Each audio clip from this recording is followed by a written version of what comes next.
চায়ের চুমুকে, চায়ের চুমুকে। শুভ সকাল এবং ঈদ মোবারক। দর্শক, আমন্ত্রণ জানাচ্ছি প্রভাতী অনুষ্ঠান চায়ের চুমুকের বিশেষ আয়োজনে। চায়ের চুমুকে। আমাদের আজকের ঈদ স্পেশাল চায়ের চুমুকে সাজিয়েছি শুধুমাত্র প্রিয় শিল্পী এবং এটিএন বাংলা ও এটিএন নিউজের সম্মানিত চেয়ারম্যান ডক্টর মাহফুজুর রহমানকে নিয়ে। গান নিয়ে কথা শুনবো এবং একই সাথে শুনবো এটিএন বাংলার এবারের ঈদ আয়োজন নিয়ে, এবং প্রথম স্যাটেলাইট চ্যানেলের পথ চলার গল্প শুনবো এই গুণী ও ভিশনারি মানুষটির কাছ থেকে। চলুন কথা বলি তার সাথে। শুভ সকাল স্যার, ঈদ মোবারক, কেমন আছেন? শুভ সকাল। আমার অগণিত দেশি বিদেশি দর্শকদেরকে জানাই আমার পক্ষ থেকে, আমার এটিএন বাংলার পক্ষ থেকে ঈদ মোবারক। প্রতি বছরই প্রায় আমার আসতে হয় ঈদের দিনকা, কারণ এই দিন একটা বিশেষ চায়ের চুমুক বলে যে কোনো প্রোগ্রামই আমার স্পেশালভাবে আমাকে ডাকা হয় স্পেশাল প্রোগ্রাম করার জন্য। তো সেই জন্যই আজকে সকাল সকাল আসা। সবাইকে আমার পক্ষ থেকে জানাই আন্তরিক শুভেচ্ছা এবং ধন্যবাদ। জি স্যার, ঈদ মানে তো আনন্দ, আর ঈদের সময় সব সময় একটু বিপরীত ধর্মী, একটু স্পেশাল একটু অনুভূতি কাজ করে। আপনার ঈদের সময়টা কিভাবে কাটে এবং কিরকম অনুভূতি আপনার কাজ করে স্যার? এখন তো ধরতে গেলে সারাদিন ঈদের বাসায় থাকতে হয়, কারণ ছোটবেলায় যখন ছোট ছিলাম তখন ঈদ মানেই একটা মহা আনন্দ। 7-8 দিন আগের থেকে চলতো প্রিপারেশন, কি পরবো, কোন জুতা পরবো, কোন কাপড় পরবো, কি খাবো দাবো, এটার প্রিপারেশন চলতে থাকতো। তো এখন তো আর সেই সব নাই, কারণ এখন মানে এই যুগের ছেলেমেয়েরা তো ধরতে গেলে বাবা মার কাছে থাকতেই চায় না, ওরা তাদের নিজেদের সময় কাটায়। তো সেই সময় ধরতে গেলে বাসায় বসে সারাদিন বসে টেলিভিশন দেখতে হয়। আমাদের নিজেদের প্রোগ্রামও দেখি, বিভিন্ন টেলিভিশনের। তো আমার এখন ধরতে গেলে ঈদের অলমোস্ট সবগুলি দিনই আমি আমাদের প্রোগ্রাম দেখেই কাটাই। তাছাড়া আত্মীয় স্বজনের বাড়ি যাই মাঝে মধ্যে, বন্ধুবান্ধবের বাড়িটারি হয়তো গেলাম, কিন্তু যাই না একটা কারণে, সেই দিনকার ঈদের দিনকার তো ধরতে গেলে সবাই ব্যস্ত থাকে। তো সবাই ব্যস্ত গেলে খুব একটা সময় কেউ দিতে পারে না। সেই জন্য মনে করি যে না, যে নিজের বাসায় থাকা ভালো, আর কেউ যদি আসলো তাদের সঙ্গে গল্প টল্প করলাম, এই করেই সারাদিন কাটে আর কি। আচ্ছা স্যার, যেহেতু আমাদের কুরবানি ঈদে তো ব্যস্ততা থাকেই, আপনি আপনার ব্যস্ততম সময় পার করেন, আমরা সেটা জানি, এবং এত ব্যস্ততার সময়ের মাঝেও আপনি আমাদেরকে সময় দিয়েছেন, এটা আমাদের জন্য অনেক বড় পাওয়া। আপনার কাজের যে ধারাটি থাকে, আপনি সবসময় কাজ নিয়ে প্রচুর ব্যস্ত থাকেন। এবার ঈদেও আপনার প্রচুর কাজ আমরা দেখতে পারবো, এবং দর্শক শ্রোতা যারা রয়েছেন তারা সবসময় আপনার গানের জন্য অপেক্ষা করে থাকেন। তো এইবার আপনি ঈদ নিয়ে কি চমক থাকছে স্যার? প্রতিবার ঈদের প্রোগ্রামে ঈদের প্রথম দিনই আমার গান যায়। তো সেখানে যেটা হয়, 10টা করে গান আমাদের এটিএন বাংলায় আমরা চালাই, বেশ কয়েক বছর যাবতেই এই এটা চলে। তো এইবার একটু ব্যতিক্রম, এবার এটিএন নিউজও আমাকে রিকোয়েস্ট করলো যে ওদেরকেও নতুন 10টা গান দেওয়ার জন্য, তো ওরা চালাবে নতুন 10টা গান। সেই জন্য এবার কষ্টটা অনেক বেশি হয়েছে যে আমাকে 20টা, এই জাস্ট 1 মাসের মধ্যে, 1 মাসও না তারও কম হবে হয়তো, এর মধ্যে আমার 20টা গান গেতে হয়েছে, এবং এই 20টা গানের শুটিংও কমপ্লিট করতে হয়েছে এই কয়েকদিনে। তো যাই আল্লাহর রহমতে মানে এই জাস্ট 2-3 দিন আগেই শুটিং শেষ করলাম, কারণ আজকে রাত্রে এই প্রোগ্রামটি যাবে রাত 10:30টায়। তো তার জন্য এই কয়েকদিন, বেশ কিছুদিন কোনো অফিসের কোনো কাজকর্মই দেখতে পারিনি, এই গান আর এই শুটিং নিয়েই ব্যস্ত থাকতে হয়েছিল। এই জন্য আমি সবাইকে আমার ধন্যবাদ জানাই যে আমার যারা এটিএন বাংলায় যারা আছে, ক্যামেরাম্যান, প্রডিউসার, অন্যান্য যা লাইটম্যান, আমি সবাইকে ধন্যবাদ জানাই এই জন্য তারা এত অক্লান্ত পরিশ্রম করছে যে সকাল থেকে রাত্রে পর্যন্ত মানে কোনো তাদের ফুরসত ছিল না। আমার শুটিংয়ের জন্য তাদেরকে মানে থাকতে হতো। তো এই কারণে আমি সবাইকে জানাই আমার আন্তরিক ধন্যবাদ, যে সবাই যেভাবে সহযোগিতা করছে, এরকম সহযোগিতা না করলে হয়তো বা আমি এত তাড়াতাড়ি এই কাজগুলি শেষ করতে পারতাম না। তো যাই হোক, সবার সহযোগিতার জন্য আমি কৃতজ্ঞ সবাইকে। এবং আমি আমার 2 মিউজিক ডাইরেক্টর যারা আছেন, মান্নান মাহমুদ, রাজেশ ঘোষ, এদেরকেও জানাই আমি আন্তরিক ধন্যবাদ যে তারা মিউজিক ডাইরেক্টরের দায়িত্ব খালি মিউজিক করে গান করাই দিয়ে তারা খালাস, তারপরে তো তাদের খোঁজ খবর শুটিং কি হলো না হলো এটা তো তাদের দায়িত্ব না।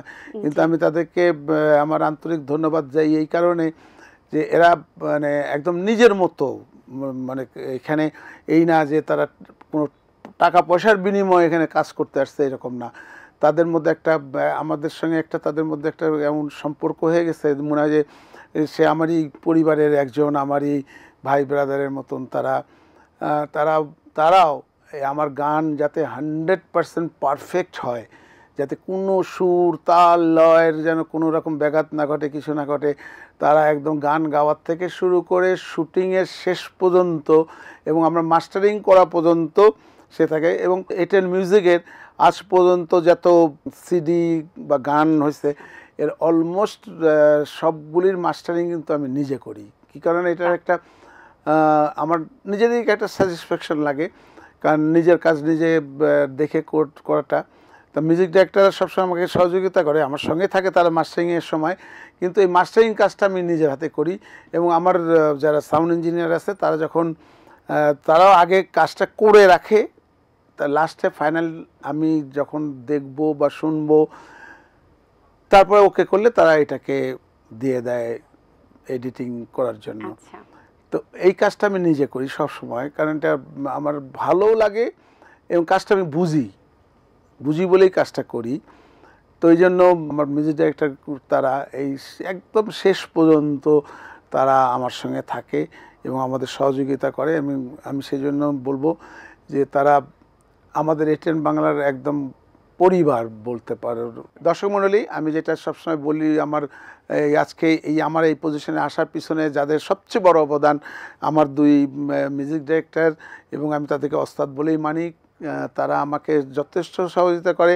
তারা ভোকাল নোট, গানের সুর থেকে শুরু করে ভোকাল নোট থেকে শুরু করে একদম গান মাস্টারিং পর্যন্ত আমাকে সহযোগিতা করেন। শুধু তাই না, আমি যখন শুটিং করি তারা আমার শুটিংয়ের সময় দুইজনই আসেন, এসে শুটিংয়ের সময় গান আমি ভালো মতো গানের লিরিকগুলি আমি বলতে পারতেছি কিনা তারা মাঝে প্রম্পট করে দেন। তারা আমার পাশে দাঁড়ায় আমি শ্রদ্ধা সহকারে বলি তাদেরকে যে তারা যদি আমার পাশে না থাকতো হয়তো বা আমি আজকে শিল্পী হতে পারতাম না।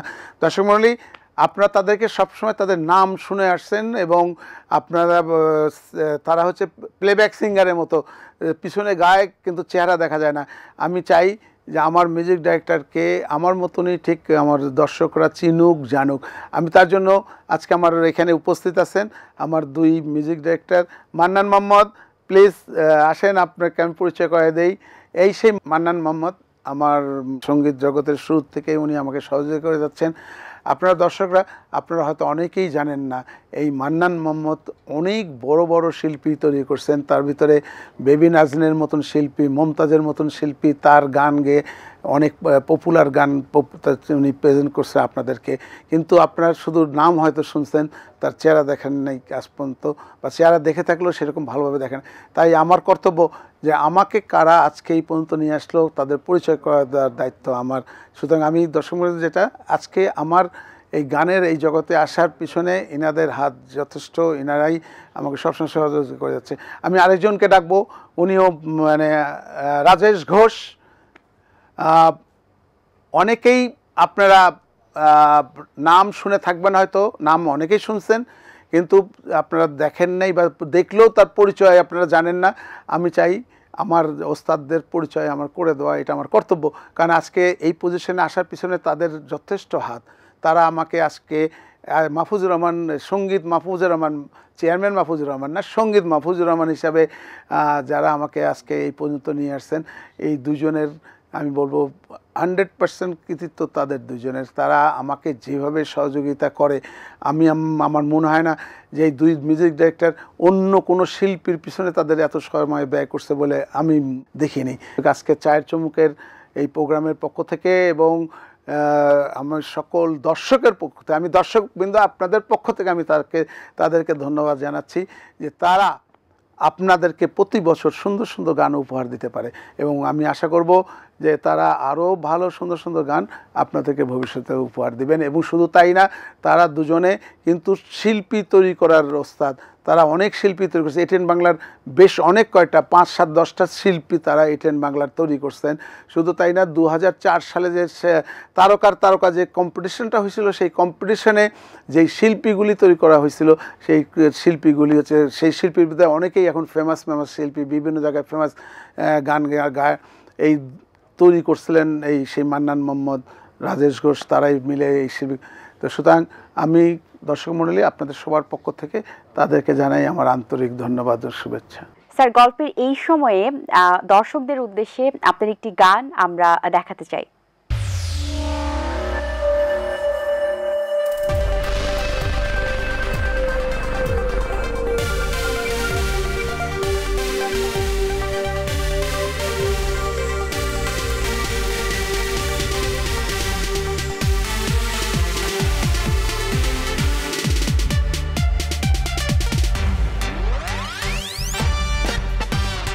মন ভেঙেছো, কিছু বলিনি, ব্যথা দিয়েছো, কিছু বলিনি।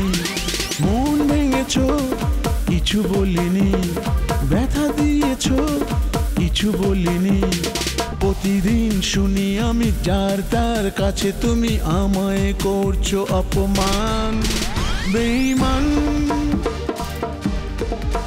বেঈমান, তুমি বিশ্ব বেঈমান, বেঈমান, বেঈমান, তুমি বিশ্ব বেঈমান।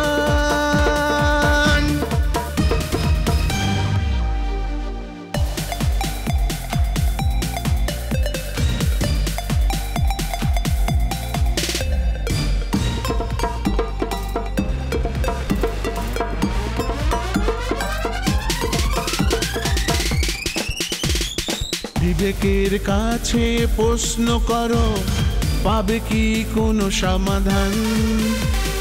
ভুলে গেছি আমি যা ছিল আমার, শত ব্যথা শত অভিমান। বিবেকের কাছে প্রশ্ন করো, পাবে কি কোনো সমাধান? ভুলে গেছি আমি যা ছিল আমার, শত ব্যথা শত অভিমান। প্রতিদিন শুনি আমি যার তার কাছে, তুমি আমায় করছো অপমান। বেঈমান, বেঈমান, তুমি বিশ্ব বেঈমান।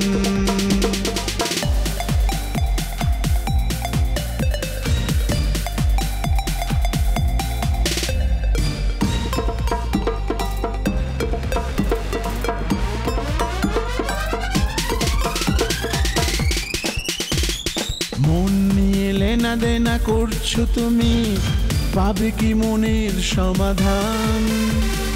অন্ধ ভালোবাসা বেসেছিল যে, করনি তাকে সম্মান। মন নিয়ে লেনা দেনা করছো তুমি, পাবে কি মনের সমাধান? অন্ধ ভালোবাসা বেসেছিল যে, করনি তাকে সম্মান। প্রতিদিন শুনি আমি যার তার কাছে, তুমি আমায় করছো অপমান। বেঈমান, বেঈমান, তুমি বিশ্ব বেঈমান। 26 থেকে 27 বছর পদার্পণ করছে এটিএন বাংলা, যুগ যুগ ভাবে এরকম পার হয়ে যাবে আমরা আশা করছি। স্যার, অনেকে আছেন যারা হয়তোবা এই সময়টাতে এসে তারা তাদের গানের জগৎটা কিন্তু ছেড়ে দেন, কিন্তু আপনি এমন একটি সময়ে আপনার পিক আপ লাইনে আপনি গান দিয়ে শুরু করেছেন, যে সময় মানুষ হয়তোবা অনেকেই সাহস পায় না। আপনি এই সাহসিকতাটা কিভাবে জুগিয়েছেন স্যার? আমার ছোটবেলা থেকেই মানে গান শোনার খুব একটা শখ ছিল, আমি গান প্রচুর শুনতাম। তো কোনোদিন এভাবে গান গাবো এটা ভাবিনি। তো যখন আমাদের এখান থেকে এটিএন বাংলায় আমরা অনেক শিল্পী তৈরি করছি, অনেক শিল্পী নতুন নতুন শিল্পী যারা জীবনে কোনোদিন গান গায় নাই, সেরকমও শিল্পীকে আমরা তৈরি করে গান করাইছি। সবাই যখন গান করে তো আমিও 2-4টা গান করলে কেমন হয়। 2004 সালে যখন আমরা এমি অ্যাওয়ার্ড পাই, বাংলাদেশের বিভিন্ন অঞ্চল থেকে আমাকে ডেকে নিয়ে যেত, সম্বর্ধনা দিত। তো সেই সময় মাঝে মধ্যে আমার সঙ্গে শুভ্রদেব যেত। আচ্ছা। তো শুভ্রদেব মানে তখন জোর জবরদস্তি শুভ্রদেব আমাকে স্টেজে উঠাতো, বলতো যে তার সঙ্গে গান গাওয়ার জন্য। তা আমার কিন্তু জীবনে প্রথম স্টেজে উঠে গান করছি আমি শুভ্রদেবের সঙ্গেই। সে প্রথম আমাকে স্টেজে তুলতো। তখন কিন্তু আমি গান করতাম না, ওই শুভ্রদেবের গানটাই আমি গেতাম। তো এইভাবে প্রথম আমার আসা স্টেজে। তারপরে যখন গান করব বা করব না এরকম এখনো ডিসিশন যখন নেই, তখন চান্দা মাইজাবিন নামে আমাদের একটা প্রডিউসার সিরিয়াল প্রডিউস করতো। আচ্ছা। আমারই বোধহয় লেখা একটা ঘর জামাই নামে একটা সিরিয়াল, যেটা আমার গল্প, আমার লেখা ছিল ওই গল্পটার। উনি তখন আমাকে বললেন যে মাহফুজ ভাই, আপনি আমার সিরিয়ালের টাইটেল সংটা আপনার গান। তা আমার প্রথম যদি বলি অফিসিয়াল কোনো গান গাওয়া, তো এই ঘর জামাইয়ের টাইটেল সংটা প্রথম আমি গাই। তখন আমার এরকম এত সুর সম্পর্কে নলেজ ছিল না, বা গলার প্র্যাকটিসও এরকম ছিল না। তবুও যখন গেলাম তখন খুব একটা যে খারাপ গাইছিলাম তা না। তো ওইটাই আমি বলবো প্রথম আমার অফিসিয়াল গাওয়া। তারপরে 2004 সালেই হবে, যখন অনেক হরতাল টরতাল হতো বাংলাদেশে, সেই সময় আমি বাসায় বসে আমরা আমাদের ক্যামেরাম্যানকে বলতাম যে চলে আসো বাসায়। বাসায় বসে বসে আমরা ওই অন্যের গানকে আমরা পিকচারাইজ করতাম বাসায় বসে। তো ওই থেকেই কিছুটা প্রেরণা পাওয়া গানে। তো এখন তো ধরতে গেলে এক প্রফেশনাল শিল্পীর মতনই হয়ে গেছে। জি স্যার, এবং আপনার ভক্তরা সব সময় আপনার গান শোনার জন্য আগ্রহ নিয়ে থাকে। আমি যেটা বলবো, যেটা আমার গর্ব সহকারে আমি বলবো, যে যখন আমার এই বয়সে, যখন ম্যাক্সিমাম শিল্পীরা কিন্তু এই বয়সে গলা খারাপ হয়ে যায়, তারা গান ছেড়ে দেয়, কিন্তু ব্যতিক্রম যেটা আমি ঘটাইছি, যেটা আমি বলবো যে অনেকের থেকে ব্যতিক্রম আমি যেটা ঘটাইছি, যে আমার মানে আগের গলা থেকে, যে ইয়াংকালের যে গলা থেকে, সেই গলা থেকে আমি গলাটাকে রিফর্ম করে নতুনভাবে আমার গলাটাকে তৈরি করে আজকে আমি গান গাচ্ছি। যেখানে এই বয়সে গানের অনেক ধরতে গেলে গলা কাঁপে বা অন্য অনেক রকম সমস্যা হয়, এই জিনিসটা আমি ওভারকাম করতে পারছি। এটা একটা কতগুলো ট্যাকটিক্স যেটা আছে, যেমন আমি কথা বলতেছি কিন্তু আমি আমার ভয়েস জন্য, কিন্তু যখন আমি গান গাই তখন কিন্তু আমার ভয়েস জন্য। এই জিনিসটা আমার প্র্যাকটিস করতে 4-5 বছর সময় লাগছে। যেমন মিউজিকটা যখন আমাকে গানের সে ভোকাল যখন নেয়, তখন তোমরা এই আপনার ভয়েসে গান, আপনার ভয়েস মানে তখন ওই আমি যে রিফর্ম করা যায় ভয়েসটা, ওই ভয়েসে তখন গাওয়া শুরু করি, বাস কমপ্লিটলি ডিফারেন্ট ভয়েসে। তো এইটা করে প্র্যাকটিস করতে করতে এই গলাটাকে রিফর্ম করা যায়। যে তো আমি বলি আল্লাহর রহমতে যদি আমি যে যত বছর বাঁচবো, আমার গলাটা কিন্তু আমি ঠিক এটাই রাখতে পারবো। এই গলা কিন্তু আমার গানের গলা আর কোনো চেঞ্জ হবে না, কারণ এই প্র্যাকটিসটা আমি করে ফেলছি যে গলাটাকে কি করে রিফর্ম করতে হয়। তো প্রতি বছরই দেখা যাচ্ছে যে আমি বেটার থেকে বেটার করার চেষ্টা করতেছি। মানুষের খারাপের দিকে যায়, কিন্তু আমি আপনারটা আরো ভালো হচ্ছে, এবং সেটা আমরা প্রতিনিয়ত দেখতে পাচ্ছি স্যার। আর ইদানিং যেটা করি, আমি গত প্রোগ্রামও ছিল, এই প্রোগ্রামে আমি কিছু উর্দু বা হিন্দি গান আমি করতেছি। কারণ এই যে যেমন মেহেদী হাসানের গান করছি, যেমন আহমদ জসি নামে পাকিস্তানের এক সিঙ্গার ছিল, তারপরে অন্যান্য কিছু সিঙ্গার, গোলাম আলী, এদের গানগুলি আমার সবসময় ভালো লাগতো। আমার এই গজলগুলি আমি সবসময় শুনতাম। তা শোনাতে হয়তো কি যে আমি প্র্যাকটিস করতাম তো এই গাইতে পারি কিনা। তো এটাতে একটা নতুন ডাইমেনশন চলে আসছে। এতে আমি গতবার যখন করি, যেমন আমার গতবার একটা গান ছিল রাপ্তা রাপ্তা, এটা বেশ ভাইরাল হয়েছিল স্যার। তো এই গানটা আমার সবচেয়ে আশ্চর্য লাগছে, 3-4 দিনে গান 6 মিলিয়ন ভিউয়ার্স হয়ে গিয়েছিল, 3 থেকে 4 দিনে। তার মানে গানটা জনগণ অ্যাকসেপ্ট করে নিচ্ছে।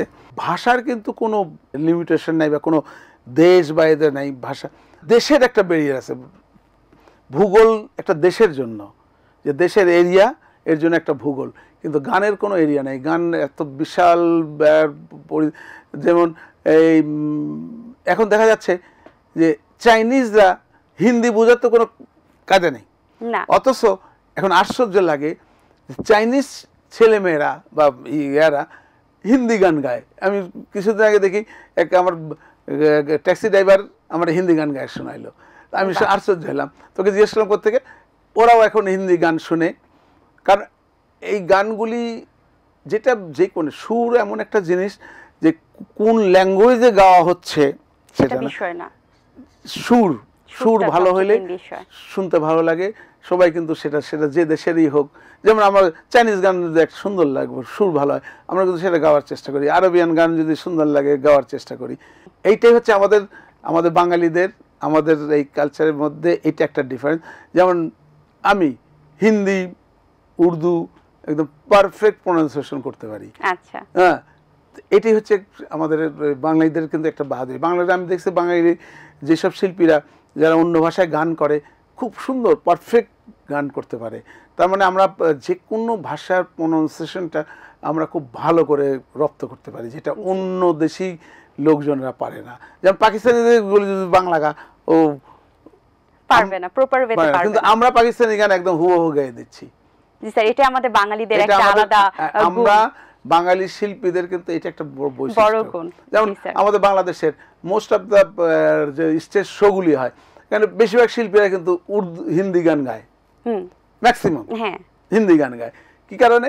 যারা পারে, পারফেক্টলি গাইতে পারে। আর সবচেয়ে বড় জিনিস যেটা, যে কোনো একটা বড় শিল্পীর, যেমন মেহেদী হাসানই বলি, গোলাম আলী বলি, বা কিশোর কুমার, হেমন্ত, এইসব বড় বড় শিল্পীদের গান গাওয়া কিন্তু খুব কঠিন। একটা নর্মাল সিনেমার গান গাওয়া কিন্তু ইজি, যে কোনো একটা সিনেমা, আমি একটা হিন্দি সিনেমার গান গেলে, কিন্তু এইসব গায়কের গান গাওয়া কঠিন এই কারণে এখানের এই সুরগুলি লোকের মনে গেঁথে যায়। সেখানে যদি একটু সুরের যদি হেরফের হয়ে যায় তাহলে এলেই মানে তখন বেসুরা লাগে, শুনতে ভালো লাগে না।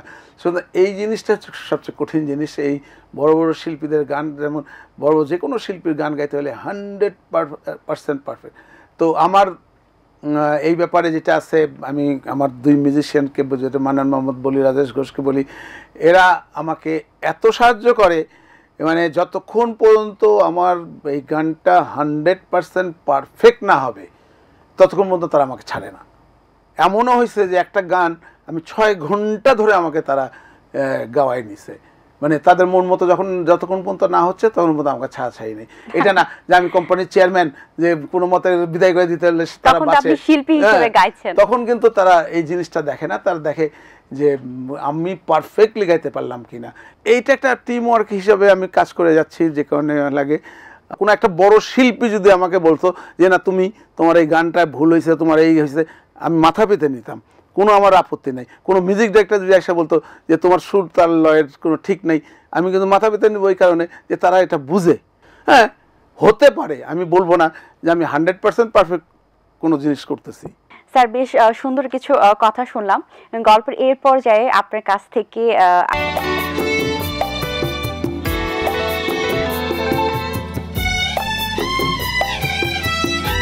हालात की तकदीर बने बैठे हैं हो मेरे सामने,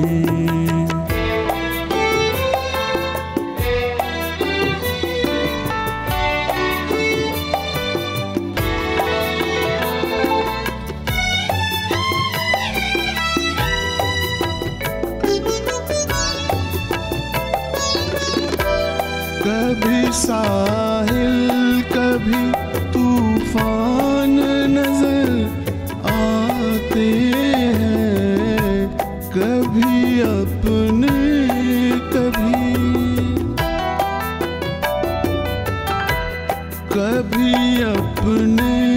कभी अनजान नजर आते हैं। বন্ধুকে নিয়ে গান গেয়েছেন, এই গান সম্পর্কে যদি একটু বলতেন। বঙ্গবন্ধু আমার খুব শ্রদ্ধেয় একজন লোক, যাকে আমি সবসময় শ্রদ্ধা করি। আমরা এই লোকটার জন্যই আজকে এই বাংলাদেশ পাইছি, যে কারণে আমার লোকটার প্রতি আমার অগাধ শ্রদ্ধা। আমি বঙ্গবন্ধু সম্পর্কে কেউ কোনো কটূক্তি করলে আমার রক্ত মাথায় চলে যায়, আমার মনে হয় তাকে একদম পিটায় শেষ করে দিই, এরকম আমার লাগে। তো সুতরাং এই লোকটার প্রতি আমার সবসময় একটা শ্রদ্ধাবোধ ছিল, মানে সে এখন থেকে না, আমার ছোটোবেলার থেকেই যখন আমরা দেখতাম বঙ্গবন্ধু রাজনীতি করতেছে, আন্দোলন করতেছে, জেলখানায় যাচ্ছে, এই যে এগুলি হতো ছোটোবেলার থেকে, এই লোকটার প্রতি একটা আমার আলাদা শ্রদ্ধা ছিল। তখন যার শতবার্ষিকী জন্মদিন যখন, তখন আমি ভাবলাম যে তার একটা জন্মদিনের উপলক্ষে একটা গান, তো গানটা আমি গাইলাম। তো গানটা মোটামুটি আমি নিজেই বলবো গানটা অনেক ভালো হয়েছে আমার কাছে। আমরা দেখেছি অনেক ভালো হয়েছে। এটা আমার কাছে নিজের কাছেই খুব ভালো লাগে, কারণ আমি একটা খুব ভালো গান গাইতে পারছিলাম বলে আমি নিজেকে খুব গর্ববোধ করি যে যাক, তার একটা আমাদের জাতির পিতার একটা জন্মদিনের গান তাকে উপহার দিতে পারছি। স্যার, গল্পের এই মুহূর্তে আপনার নতুন যে অ্যালবামটি আসছে সেখান থেকে কি দুটি লাইন গান শোনাতে চাইবেন আমাদেরকে? এইবার গান আমার তো বাংলা কতগুলি গান আসতে হবে, গান এর আজকের প্রোগ্রামের মধ্যে থাকবে 6টা বাংলা, 4টা উর্দু, হিন্দি, এরকম। তার মধ্যে গোলাম আলীর একটা গজল থাকবে, মেহেদী হাসানের কিছু গান থাকবে। তো এইরকম কতগুলি, যেমন এককালের, মানে আমরা যখন পাকিস্তান ছিলাম, পূর্ব পাকিস্তান, পশ্চিম পাকিস্তান, ওই সময়কার, সেটা হবে হয়তো 60 দশকের শেষে অথবা 70 দশকের শুরুতে কিছু কিছু গান খুব পপুলার হয়েছিল, খুবই পপুলার। মানে আমরা তখন ছোট স্কুলে পড়তাম, আমার খেয়াল আছে 8-9-এ পড়তাম। তো কতগুলো সিনেমার গান এই মুখে মুখে ছিল সবার। তার মধ্যে যেমন আমি এইবার 2-3টা গান গাইছি, যেমন আমি একটা গান শোনালে বুঝবেন, अकेले न जाना हमें छोड़ कर तुम, तुम्हारे बिना हम भला क्या जिएंगे, अकेले न जाना। আরেকটি বিষয়, যে আপনার গত ঈদেও ছিল দাইমা শিরোনামে একটি ধামাকাদার একটি পারফরমেন্স এবং কিছু ইউনিক টাইপের একটি স্টোরি ছিল। এইবারও আপনার দাইমা নিয়ে কিছু ডিফারেন্ট প্যাটার্নের একটি কাজ রয়েছে। এইবার পরপর 3বার করলাম দাইমা, এইবার দিয়ে 3বার। প্রথমবার করাতে দেখলাম বেশ, মানে আমাদের দর্শকরা খুব ভালোভাবে এটাকে নিছিল। সেকেন্ডটা করাও দেখলাম বেশ ভালো, মিলিয়ন্স ভিউয়ার্স। এইবারেরটা আমরা, কারণ একটা জিনিস বারবার দেখতে লোকের লাগে, তো এইবার এই দাইমা পর্বটা আমরা সমাপ্তি ঘটাচ্ছি। এইবার 3 পর্ব গেল, কিন্তু এইবারের পর্বটা আগেরগুলির থেকে, সবগুলির থেকে খুব চমৎকার। তোমার এই অভিনয়ের জন্য, যেমন কিছুদিন আগে কিছু বাচ্চা আমাকে দেখে বলে কি যে, আঙ্কেল ওই ভূতনির অভিনয়টা একটু বেশি রাখবেন, আমাদের খুব ভালো লাগে। কারণ হ্যাঁ, তোমার অভিনয়, আমি মনে করি তুমি এই ভূতনির অভিনয় তুমি পুরস্কার পাওয়ার মতন তোমার। এটা একটা টিম ওয়ার্ক ছিল আমাদের এখানে, আমাদের ক্যামেরাম্যান থেকে শুরু করে, আমাদের লাইটম্যান শুরু করে, আমার মিউজিক ডাইরেক্টর, সবাইরই এখানে একটা টিম ওয়ার্ক করে এই জিনিসটাকে আমরা ফুটে তোলার চেষ্টা করছি। আমার মনে হয় এইবারের একটা পর্বটা দর্শক আরও বেশি মজা পাবে আগের পর্ব থেকে, কারণ এইবারের পর্বতে বিশেষ কতগুলি জিনিস দেখানো হয়েছে যেটা এই পর্ব হয়নি। তো এখানে যেটা হয়েছে, এই পর্বকে আমরা সমাপ্তি ঘটাই দিছি। এরপরের থেকে আর এই দাইমাটা হবে না, আমরা আবার নতুন আর কোনো কনসেপ্ট নিয়ে আমরা সামনের বারে আসবো, নতুন কনসেপ্ট নিয়ে। এইটা এখানে সমাপ্তি ঘটাইছি আমরা। আচ্ছা স্যার, এখানে তো তাজেল ছিল এবং রূপবান চরিত্রে অভিনয় করতে দেখেছি, আপনি ছিলেন রাজকুমার হিসেবে, এবং সেই সাথে দাইমা ছিলেন। সব মিলিয়ে এই পরিবেশনাটা আমরা যদি দর্শকদের উদ্দেশ্যে কিছু অংশ দেখাতে চাই। আজকে রাতে চলবে, তবু অ্যাডভান্স দেখালে কোনো ক্ষতি নেই। জি স্যার, অবশ্যই দেখাইতে পারো সেটা।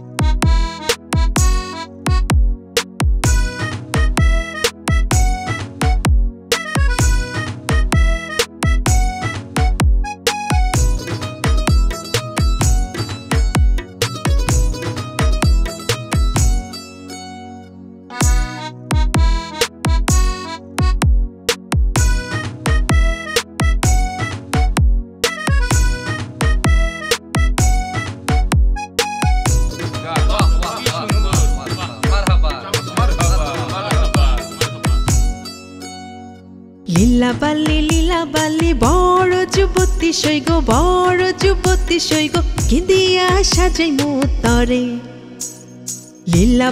লীলা বালি বড় যুবতী সৈগ কি দিয়া সাজাই তরে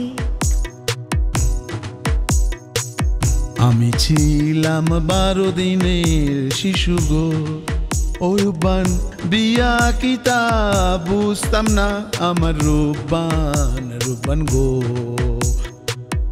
এখন আমি বড় হইছি গো ওরবান ভালোবাসি তাজেল রে আমার রূপবান গো তুই বিয়া করতেছ সাথে সবাই নাচতেছ আমি তোরে বিয়া করমু ভুইলা কি গেছো আবার রূপবানও আসছে তার স্বামীরও কাছে পুরান পাগল ভাত পায় না রূপবান নাচতেছে বাহ বেশ ভালো স্যার আপনার থেকে প্রশংসা পেয়ে আমি খুব নার্ভাস হয়ে গিয়েছি জানি না দর্শকরা কিভাবে দেখবেন আপনার প্রশংসা আছে আপনার দোয়া আছে আশা করছি দর্শকদের অবশ্যই ভালো লাগবে স্যার গল্পে আড্ডায় আমরা অনেকটা সময় পার হয়ে আসলাম এটিএন বাংলার দীর্ঘদিনের পথ চলা আবারও বলছি 26 বছর শেষ করে 27 বছরে পদার্পণ করছে এরকম করে যুগ যুগ আমরা এটিএন বাংলা বই নিয়ে যাব আপনার অশেষ কাজ রয়েছে আপনার অবদান রয়েছে এটিএন বাংলার পেছনে আপনি এত ব্যস্ততম সময় পার করেও কিন্তু আমাদেরকে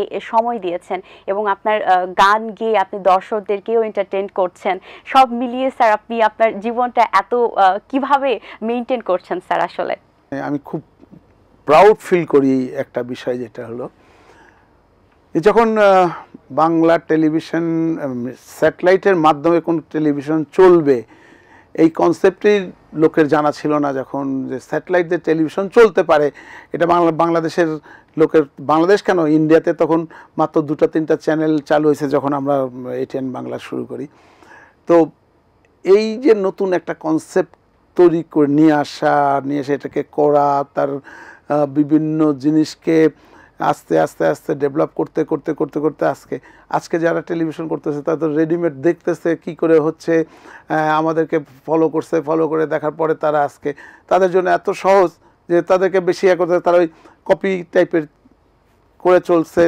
আমি বলবো স্যাটেলাইট টেলিভিশনের ক্ষেত্রে এটিএন বাংলায় বরাবর পথ দেখায় আসছে এবং আমরা এখন পর্যন্ত মাঝে মধ্যে যে কিছু নতুন চমক দেখাই এটা অনেক টিভি চ্যানেল এখন পর্যন্ত করে দেখাতে পারে নাই যেমন আমি গানের ক্ষেত্রেই যদি বলি এই যে দাইমা কনসেপ্টটা এটা কোনো শিল্পী আজ পর্যন্ত এরকম টাইপের করতে পারে তো সুতরাং আমরা এটা নিয়ে আমাদের যারা এই মিউজিক ডাইরেক্টরই বলি বা অন্য যারা আছেন তারা কিন্তু এটা নিয়ে সবসময় রিসার্চের মধ্যে থাকে যেমন এখন থেকে রিসার্চ শুরু হয়ে গেছে যে আমরা আগামী ঈদের যে প্রোগ্রামটা যাবে সেই প্রোগ্রামে কি ধরনের কি কনসেপ্টের জিনিস দেখাবো সেটা কিন্তু এখন থেকেই প্ল্যানিং অলরেডি শুরু করে দিয়েছেন তারা এটা ঈদের এই আমাদের ঝামেলা যাওয়ার পরে হয়তো আমরা আবার শুরু করবো নতুন কারণ একটা জিনিস যেমন এই যে দাইমার যেটা আমি শুরু করি পার্ট 1 যেটা এইটা 3 বছর আগে আমি ওমানে গেছিলাম তখন ওমানের বেদুইনরা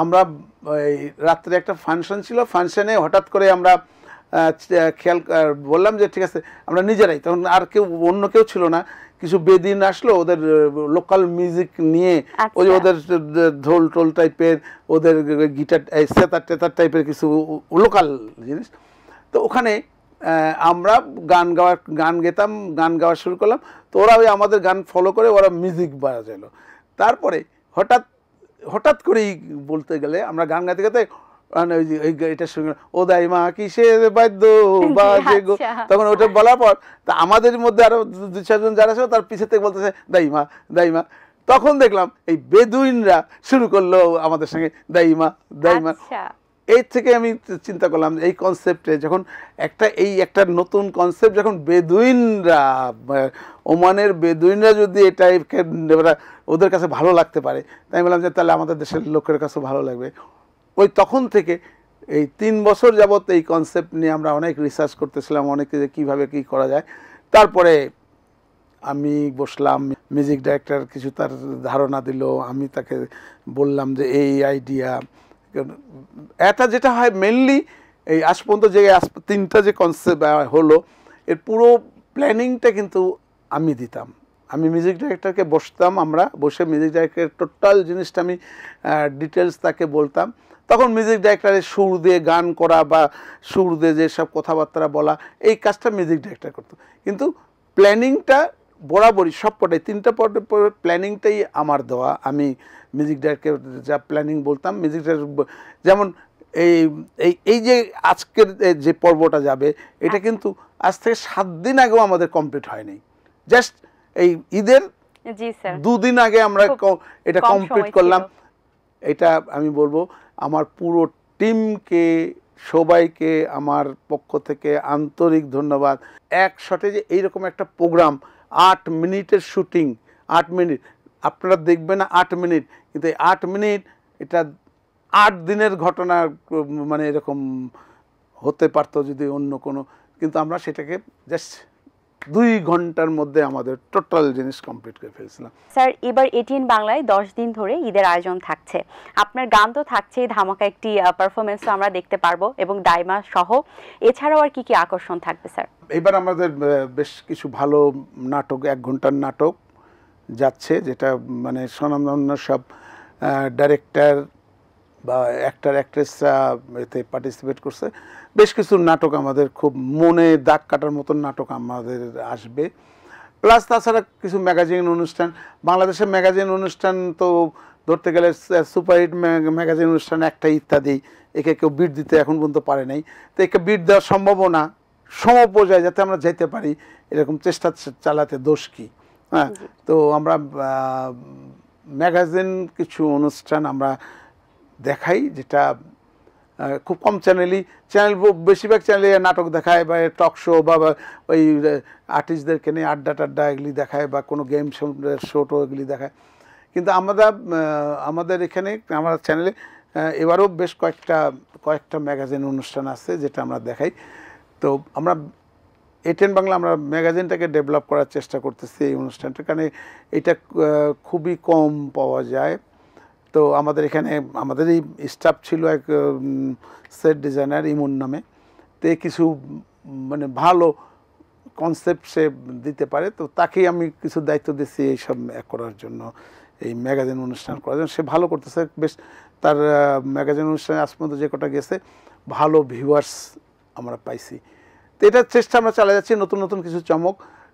তার ভিতরে এই যে গানের প্রোগ্রাম, যেমন তোমাদেরও গান থাকে, সবারই গান থাকে, যে আমি একটা শিল্পীকে প্রমোট করার চেষ্টা করি যাতে শিল্পী পরিচিত হয়, নিজের পায়ে দাঁড়াতে পারে, এই চেষ্টা আমরা করে যাই এবং ইনশাল্লাহ আমরা করে যাচ্ছি এবং আমাদের এই প্রচেষ্টা অনেক ক্ষেত্রে সফল হয়েছে। আমরা অনেক নতুন শিল্পী আমাদের বাংলাদেশি দর্শকদেরকে উপহার দিতে পারছি, তা আগামীতেও দিব। এরকম নতুন নতুন কিছু চমক কিছু তো আমাদের থাকবেই। আর তাছাড়া এত টেলিভিশন এখন হয়ে গেছে যে 30টার উপরে টেলিভিশন, প্রত্যেকে তো চায় কিছু না কিছু চমক দেখাইতে। তা আমরা এই প্রতিযোগিতার মাঝে মানে টিকে থাকার চেষ্টা করতেছি এবং আমরা চেষ্টা করে যাচ্ছি যে প্রতিযোগিতার মাঝেই আমরা থেকে আমাদের চ্যানেলটাকে শীর্ষে রাখার সবসময় চিন্তা ভাবনা করি। স্যার গল্পে অনেকটা সময় পার হয়ে গেল, আপনাকে অসংখ্য ধন্যবাদ আজকে আমাদের স্টুডিওতে এতক্ষণ একটা সুন্দর সময় দেওয়ার জন্য, এবং আপনি যে গুরুত্বপূর্ণ কিছু কথা বললেন দর্শকদের উদ্দেশ্যে এবং যারা টেলিভিশনের পিছনে কাজ করছে এবং সামনে যারা দেখছে তাদের সবার উদ্দেশ্যে, আগামীতে হয়তো বা তারা এই বিষয়গুলো বা এই কষ্টের মাধুর্যগুলো বুঝতে পারবে। স্যার যাবার আগে দর্শকদের উদ্দেশ্যে যদি কিছু বলতে চান স্যার প্লিজ। তো বরাবরই যে কথাটা বলি, আমার মানে বাংলাদেশের এবং বাংলাদেশের বাইরে যেসব দর্শক আছেন যারা শুরু থেকে এটিএন বাংলার শুরু থেকে যারা আমাদের প্রোগ্রাম দেখে থাকেন, দেখে আসছেন, তাদের জন্যই আজকে আমরা এই জনপ্রিয়তা আমাদের। তো আমি তাদেরকে জানাই আমার পক্ষ থেকে, আমার এটিএন বাংলার পক্ষ থেকে এবং এটিএন বাংলার পরিবারের সকলের পক্ষ থেকে আপনাদের ধন্যবাদ।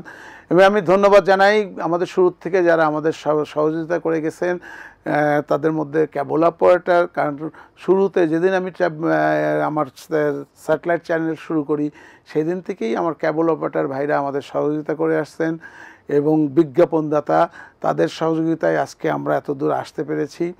এবং অন্যান্য যারা আছেন কলা কৌশলী, শিল্পী, গায়ক, গায়িকা, সবাইকে জানাই আমার আন্তরিক ধন্যবাদ, শুভেচ্ছা।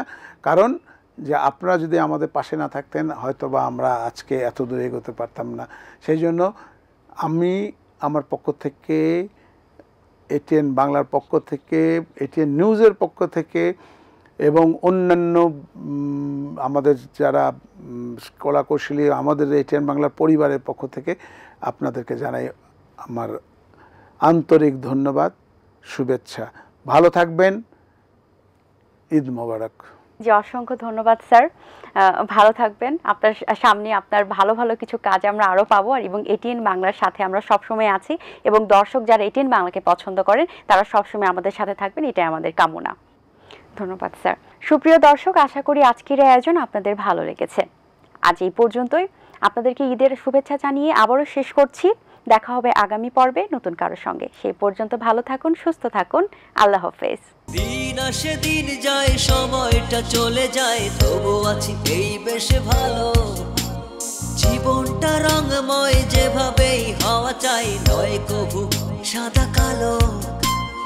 এই আশাতে স্বপ্ন ভাসে, সুখ হাসে চোখে মুখে, চায়ের চুমুকে।